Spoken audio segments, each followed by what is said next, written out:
save our democracy, you know what's going to do that? It's us. It's us coming together, us turning out to vote. That's what saves democracy. We don't need an act that makes it harder to vote. We need ways to get more people engaged, to turn out on days like this, to show up at our local government meetings, and to have our voices heard. Yes. Just to illustrate, at our Borough Assembly meeting, they meet every Thursday, just so you know, a couple weeks ago, they had the chance to vote for our election equipment, to update our software so we could run a computer calculated counted vote like we do every year.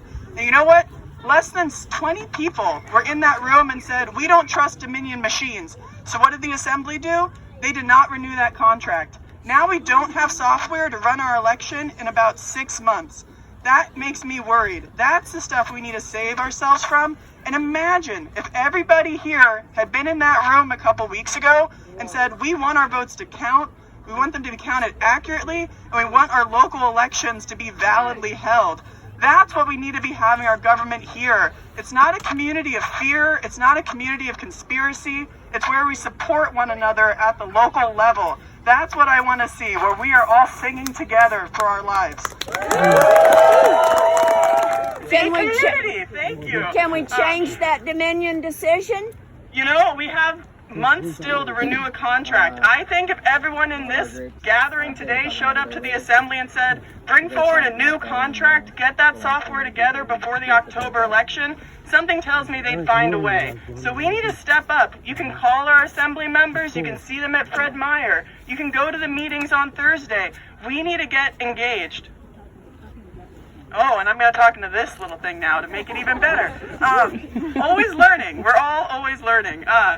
And that's the power of the local community. We need to spread the word, and whether it's going to our local school board or Borough Assembly or talking to our state and federal leaders, what's really going to resonate is your story. What personally matters to you? What are you being impacted by?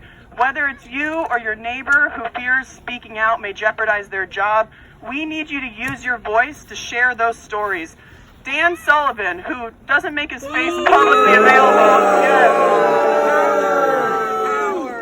Cowardly. And he had the chutzpah to say, what problems? Why do we need NOAA? I haven't heard of any single issue with getting rid of NOAA. Well, you know what? Let's tell him. We need the specific stories. We need your examples. It's easy to put your head in the sand when you're hiding behind policy jargon. It's much harder to do that when we're telling them our lived, real experiences. So we need to elevate the stories of ourselves and our neighbors and our community so we can really make this a future that we're all proud of. So thank you all for coming out tonight and today in the sunshine and being a part of that first step. And let's keep it going. More protests, more engagement, more communication, more community, getting things done together.